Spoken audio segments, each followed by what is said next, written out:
Je n'ai jamais reçu dans ma noire détresse ni soutien ni secours par ta main vengeresse. En pâture je fus livré dès ce moment, avant que d'expier un plus affreux tourment. Comme un monstre étouffé dans le sein de sa mère, j'égrenais les instants fugitives chimères, étudiant sans cesse et mesurant le train au fond de la coulisse ou d'un lieu souterrain. J'ai lorgné longuement le masque et la charnure, quand fatigué de tout j'ai surpris la tournure de l'horrible mensonge en trésor convoité, que ta beauté stérile altère en volupté.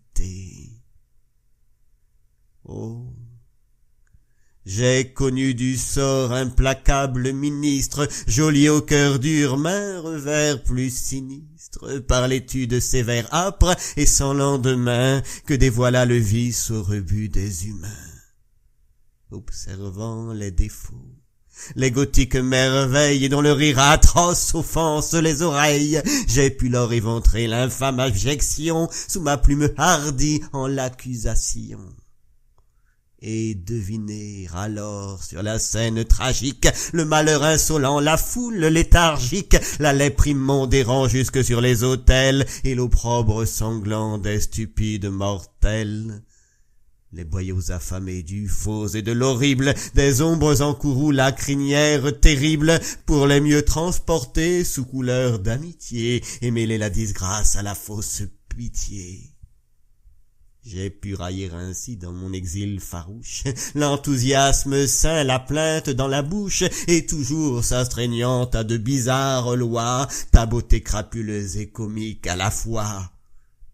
De la religion dont s'abreuvaient nos pères, les superstitions, ces hideuses vipères, ont meurtri sous mon œil indigné mais serein, d'orageuses amours à la sueur des reins, et je plains désormais ton aveugle nature, qui n'est rien d'autre hélas que fange et pourriture, bête rampante et vile entreprenant soudain de marcher à l'assaut du farouche dédain stupide, et cheminant le diadème en tête, et redorant alors à l'écart de la fête l'attente et la promesse et l'honneur du drapeau de ces garçons ingrats vendus comme un troupeau.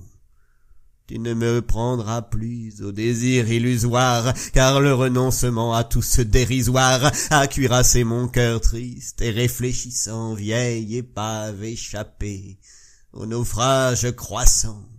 Adieu donc, importune, insolente vermine, rôdant comme le ver avec sa sourde mine, et mutilant l'esprit hors du sépulcre obscur, fière majestueuse atome de l'azur.